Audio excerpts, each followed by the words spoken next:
Hello aspirants, आज हम एक बहुत ही इम्पोर्टेंट एमपी टेट जो कि अभी अभी आपने रिसेंटली देखा होगा आपकी एमपी ईएसबी साइट पर माध्यमिक शिक्षक का सिलेबस आ गया है ना।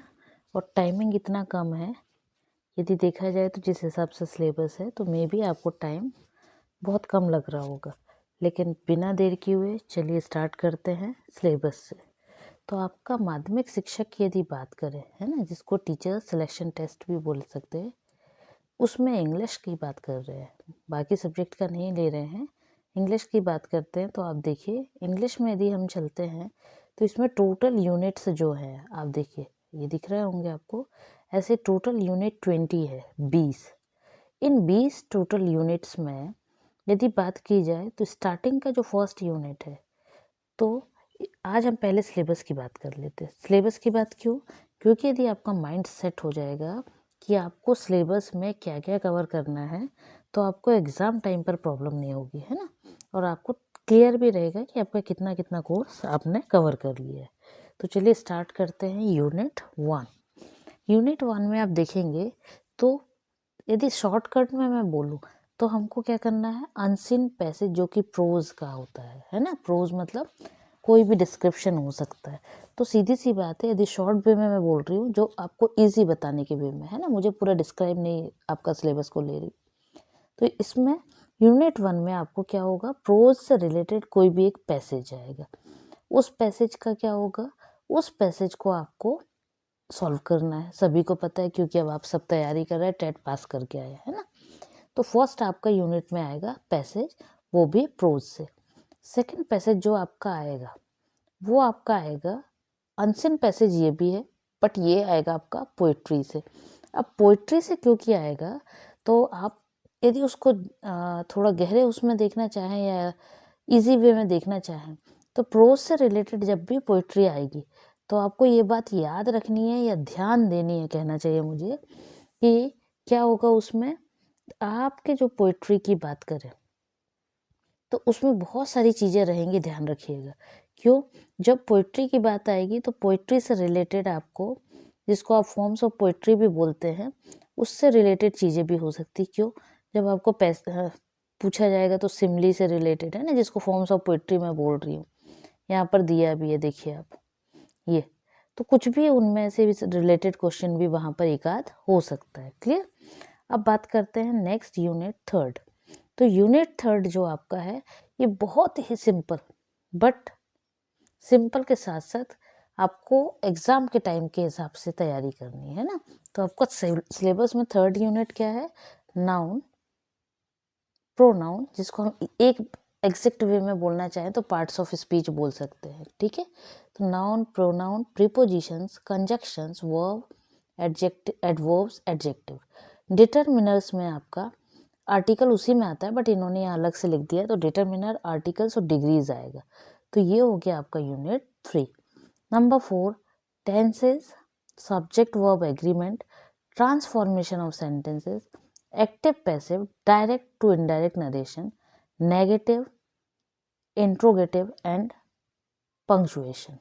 तो अब आप यूनिट 4 की यदि बात करें तो देखिए यूनिट 4 में कितने सारे टॉपिक है का जो आपको कवर करने। Tenses, subject verb agreement, transformation of sentences, फिर एक्टिव पैसिव है, यहीं पे शॉर्ट में कर देती है एक्टिव पैसिव, फिर नरेशन, ठीक है, फिर आपका इंट्रोगेटिव, नेगेटिव और आपका पंक्चुएशन, है ना। तो ये आपके यूनिट 4 के टॉपिक्स है। नंबर 5 यूनिट पे देखें तो compound sentences, complex sentences and clauses. अब क्लॉजेस कौन कौन से हैं, तो क्लॉजेस को जब आप पढ़ेंगे तो आपको क्लियर हो जाएगा कि क्लॉजेस में भी अलग अलग है, नाउन, एडजेक्टिव, रिफ्लेक्सिव, सभी क्लॉजेस हैं। क्लियर? तो ये हो गया आपका सेंटेंसेस पर बेस्ड यूनिट 5। यूनिट 6 में आपको वोकैब आएगी, जिसमें synonym, antonym, one word, idioms, phrases, homophone, suffix, prefix, आपके सामने रहता है सिलेबस, है ना। फिर भी मैं बता दूं, idiom, phrases, homophone, homonyms, homographs, then prefix and then suffix. तो ये होगा आपका यूनिट 6। अब बात करते हैं यूनिट 7। तो आपकी यूनिट 7 में फिगर ऑफ स्पीच, ये बहुत इंपॉर्टेंट है, इससे क्वेश्चन आएगा ही आपका, है ना। आएंगे तो सभी यूनिट से, बट ये इजी भी है एक्चुअल में बोलूँ तो, इसलिए मैंने इसको बोल दिया इम्पोर्टेंट भी। फिगर ऑफ स्पीच की बात करें तो simile, metaphor, personification, paradox, irony, alliteration, hyperbole and assonance ये आपके फिगर ऑफ स्पीच है। देन फॉर्म्स ऑफ पोइट्री है 8 यूनिट। यूनिट 8 में sonnet, ode, elegy, satire, blank verse, forms of stanza, syllable division, rhyme scheme, तो ये आपका हो गया फॉर्म्स ऑफ पोइट्री। इसके बाद यूनिट 9 जो आपको दी हुई है, ये देखिए, है ना, यूनिट 9 थोड़ा सा ब्लर दिख रहा होगा, बट थोड़ा कोशिश करिएगा कि समझ जाए। यूनिट 9 जो आपको दिया हुआ है, ये यूनिट 9 यदि एक्चुअल वे में बोला जाए तो एमपी बोर्ड में जो बुक चलती है क्लास 9th में, उसका ये उसके ये कुछ जो कहना चाहिए टॉपिक्स है उस बुक के। क्लियर? तो कौन कौन से हैं? The fun they had, lesson 1 है ये। द साउंड ऑफ म्यूजिक, उसी में लेसन 2 है। देन द लिटिल गर्ल, फिर उसके बाद a truly beautiful mind, the snake and mirror, my childhood, reach to the top, और last if I were you. देखिए यहाँ उन्होंने लिखा भी है SCERT, मतलब स्टेट में जो बुक चल रही है उसका है ये। क्लियर? नंबर 10, ये नंबर 10 में जो है ये आपका MP बोर्ड की बुक जो क्लास 10th में चल रही है उसके टॉपिक्स है। क्लियर? क्या क्या है? लेटर टू गॉड, सिलेबस सबके पास है, फिर भी मैं बता रही हूँ आपको। Letter to God, Nelson Mandela, long walk to freedom, from the diary of Anne Frank, then major then madam, ये 1 मिनट, इसको मैं एग्जैक्ट और देख के बताऊँ, इसमें थोड़ा सा ब्लर आया है ना। तो इसमें है from the diary of Anne friends, उसके बाद है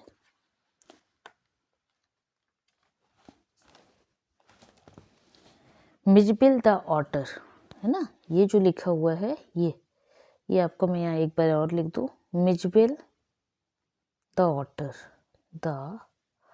OTTER, otter. Clear?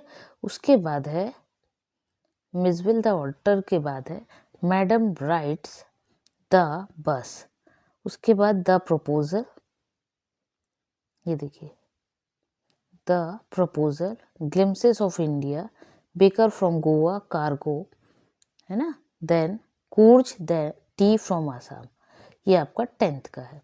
Then again lesson कुछ फिर दिए हुए हैं जो कि आपके 9th की दूसरी 2 बुक्स हैं, तो सेकंड बुक का है the lost child, the happy prince, the last leaf, Iswaran the story teller. Clear?